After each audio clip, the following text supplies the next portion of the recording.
Hello, and welcome to this video about what the European Union might look like in the year 2050. As we approach the middle of the 21st century, the EU will face many challenges and opportunities, which will shape its future. In this video, we will explore some of these factors and how they might affect the EU. Firstly, let's look at the demographic changes that will occur in the next 30 years.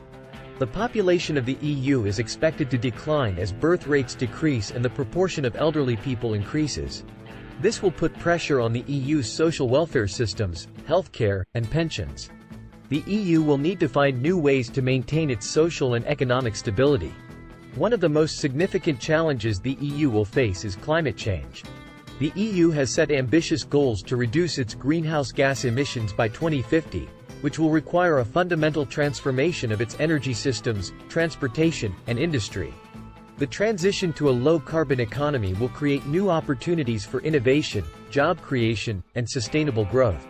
However, it will also require significant investments and political will. Another factor that will shape the EU's future is technological innovation. In the next few decades, the EU will experience a rapid transformation of its economy, driven by digitalization, automation, and artificial intelligence. This will affect the nature of work, education, and social interactions. The EU will need to adapt to these changes by investing in new skills, lifelong learning, and social protection. The EU's geopolitical environment will also change in the next 30 years. The rise of China, the decline of the US's global influence, and the instability in the EU's neighborhood will pose new challenges to its security and foreign policy. The EU will need to strengthen its capacity to act autonomously and to cooperate with its partners to tackle global challenges such as terrorism, migration, and pandemics. So, what might the EU look like in 2050? Here are some possible scenarios. Scenario 1, a more integrated and federal Europe. The EU has become a federation with a common defense policy, a common budget, and a directly elected president. The EU has solved its demographic and climate challenges by promoting sustainable development, social cohesion, and technological innovation. The EU has become a global leader in renewable energy, digitalization, and human rights.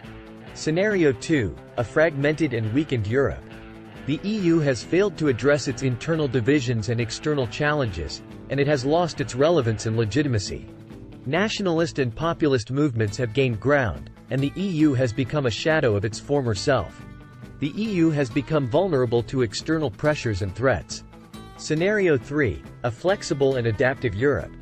The EU has maintained its unity and solidarity while respecting the diversity and autonomy of its member states. The EU has used its multi-level governance system to address its complex challenges and to engage with its partners. The EU has become a more agile and responsive organization, able to learn from its mistakes and to adjust to changing circumstances. Of course, these scenarios are not mutually exclusive, and the future of the EU will depend on many factors, including political leadership, public opinion, and global trends. However, they illustrate the range of possibilities and the importance of strategic thinking and planning.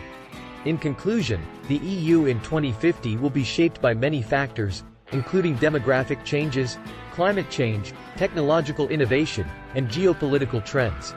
The EU will need to adapt to these challenges and opportunities by promoting sustainable development, social cohesion, and human rights.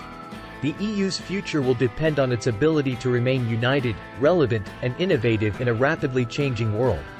Thank you for watching.